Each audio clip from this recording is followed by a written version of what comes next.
Hey everyone, this is Thomas with Studio Hall Custom Leather Goods. Today we're going to walk through crafting one of our Trochee card holders.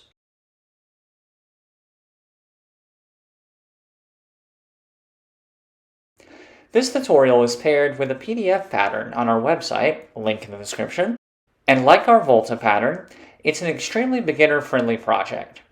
First, let's talk tools. Obviously, you don't have to use exactly what we have here today, but I listed everything out in the description. We're using half a square foot of Italian veg tan. This is brown Botero and emerald Maya. But you can use almost any leather as long as it has enough rigidity. A couple words of caution. Chrome tan can behave very differently when gluing, beveling, and burnishing. Also, because this is a sandwich design, you don't want your leather to be too thick or you'll struggle to insert more than one card. Our leather is at or just under 3.5 ounces or 1.2 to 1.4 millimeters. First, we're going to print the PDF at 100% scale and make sure that the size is correct. You can tape this pattern directly to the leather and cut for a single use, or glue or tape the paper to a sturdy material like cereal boxes. You'll notice the dashed lines on the perimeter. These are for trim allowance. If you aren't comfortable using trim allowance, go ahead and remove the dashed rectangles. Trim allowance makes it easier to correct small measuring mistakes later on, as well as give you a beautiful burnished edge with much less sanding. Once we've cut out the pattern, trace it onto your leather using the scratch awl. Using a non-slip metal ruler, carefully cut out all 4 pieces.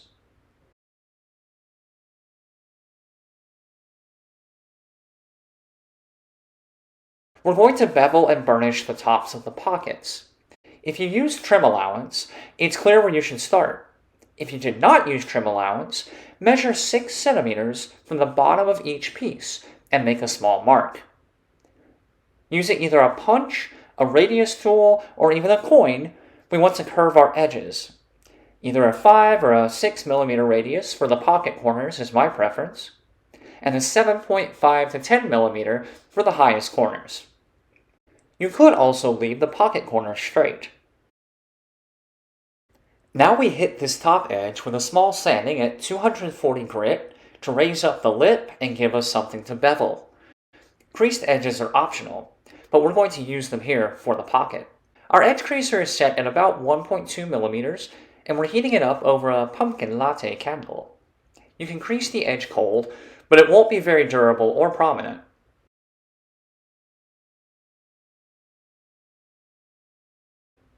Once we've creased the edge, we'll bevel the top and the bottom. Depending on the leather and the sharpness of your beveler, the back side, the flesh side, might be more difficult. We're using a size 1 beveler from Springfield Leather. We can use a small amount of toconol to smooth down all the fibers and use our wood slicker to get a shine.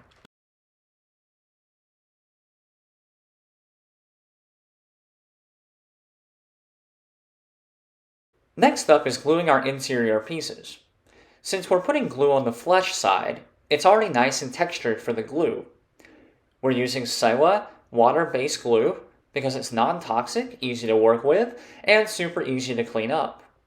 Downsides are that it isn't as insanely permanent a bond as other more industrial glues or contact cement, and there are some surfaces that it just doesn't play nicely with. We add a thin layer on both sides of the interior pieces, starting just below the burnished edge. If you did not use trim allowance, you can glue 3 to 4 millimeters inward. If you did use trim allowance, you want your glue to go 5 to 6 millimeters inward to account for the edges being trimmed away later. One thing to remember about water-based glues is that their behavior is extremely dependent on temperature, airflow, and thickness. We want it to be tacky and mostly translucent so that it doesn't squelch out the sides. This is about 1 minute in a pretty cold house. Fit the pieces as evenly as possible. You can carefully pinch the edges, use a bone folder, a roller, or a pair of clamps. I like the clamps.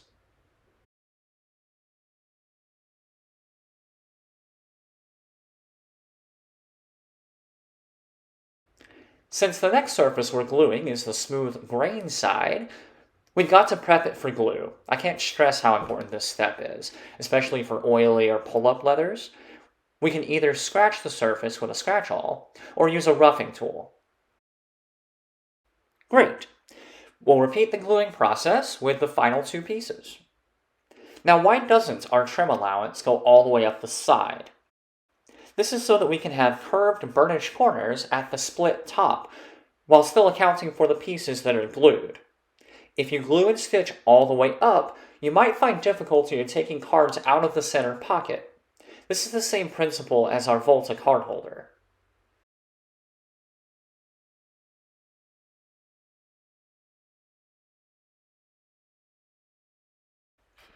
We've waited a few minutes for everything to dry, and now we're ready to cut. We'll make several shallow passes to remove the trim allowance. The thicker the layers are, the harder this will be to do cleanly without wavy lines. I don't recommend doing this in one pass, even for thinner leather. Check it out! Now we have flush edges without any sanding at all. We'll give the corners some love, this time with a larger radius of 7.5 to 10. We do want to sand the corners a bit. Sanding the trimmed edges is up to you, whether you would like to sand them right now. If you do, I'd recommend going pretty light at this stage. We'll take our wing dividers, set to about 3.5 millimeters, and scribe a line for our stitches. You'll notice that we go over the edge of the pocket. There are some fun ways to stitch this simple card holder that we'll get into in a minute. We'll take our stitching irons, 9-prong, 3.85 millimeter spacing slanted from Rocky Mountain, and punch along the scribed line. Try to keep the irons at a 90-degree angle. The thinner the leather, the easier this will be. If your leather is chunky, go slow. Use more light blows, and check to see your alignment. For corners, I like to switch to a 2-prong and work my way around the radius.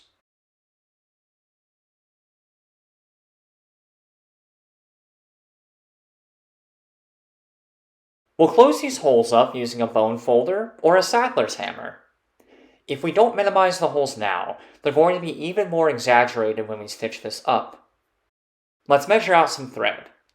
I'm using John James 004 needles and Vinimo number 5, it's 0.6 millimeter, polyester thread. You can also use nylon or linen. Any changes in the size or shape of your thread will have big differences for your stitching appearance. I like 0.6 millimeter thread with 3.85 millimeter spacing for most wallet-sized applications. For most card holders, I use about 5 times the length of the stitch line, and I'll show you why I use so much after we run the thread through some beeswax for comfort and glide. When I thread a needle using a round thread like Vinimo, I actually don't secure the needle at all. Instead, I let friction hold the needle in place. I used to have horrible issues with round threads coming unraveled as I sewed, but this long tail method changed all that. Now, we have a pretty long tail here relative to the length of the thread. We can adjust that as needed for the length of pull we want and the amount of thread left. We need some back stitches. We start sewing 2 holes back, with the slanted holes leaning away from us. Equal length of thread on either side. Then we sew forward, starting by opening a hole a bit with the right needle, then inserting the left, pulling the thread down into a slant, pulling our other needle through, and pushing our left hand forward and up with our right hand down and back. We do this twice for our back stitches. To come back through our back stitches, we want to make sure not to pierce the thread if we can help it. When we get to the pockets, we have 2 options. One is to stitch straight over them, but since we have curved corners, I feel like that looks a little unintentional. So we're going to do a little magic trick and poke the needles through only the layers we want, then pull them back through the pockets.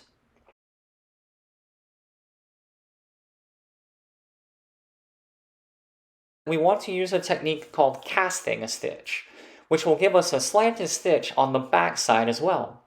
If we don't do this, our backside will look much straighter than the slanted front stitch. Once we poke our left needle halfway through, we'll throw this piece of thread over the top of the needle and keep it there while we pull everything taut. It can take a little practice, but casting can make a huge difference aesthetically.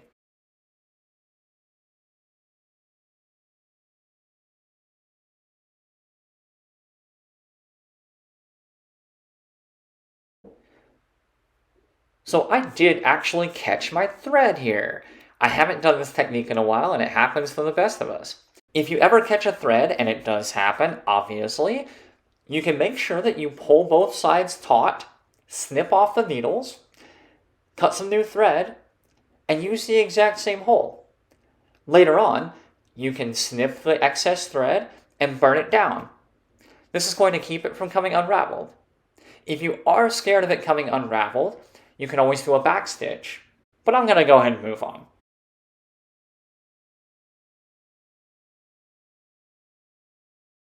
Two back stitches, and we're done. We slip the needles off and use scissors to cut the thread to within a couple of millimeters. If you're using polyester or nylon, you can melt the thread with a lighter or a thread zap and press it flat. If you're using linen, snip it off and press some glue into the hole. We want these stitches flat so that they aren't raised enough to catch on things. Pound these with a saddler's hammer. If you want to crease the outer edges, now is the time to do it. On most card holders, I only crease the pockets. We have our size 3 beveler, and we're going to run it along each edge to create a curved surface that isn't going to mushroom out when we burnish.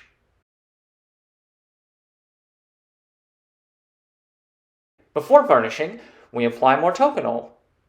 You can also use gum trag, or water, or beeswax.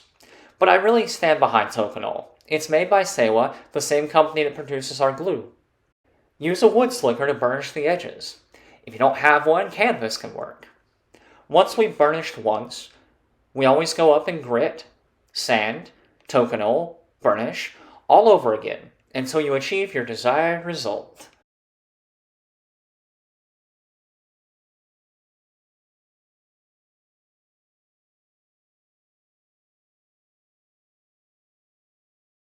Using a bone folder, we open up the pockets and release any extra glue. And we're done. This is the Trochee Cardholder, and I hope you've enjoyed following along. There are several other patterns available on our website that we're updating to include videos. Thanks for watching, and please reach out with any ideas or questions. I'm Thomas from Studio Hall Leather. Have a great day, everyone.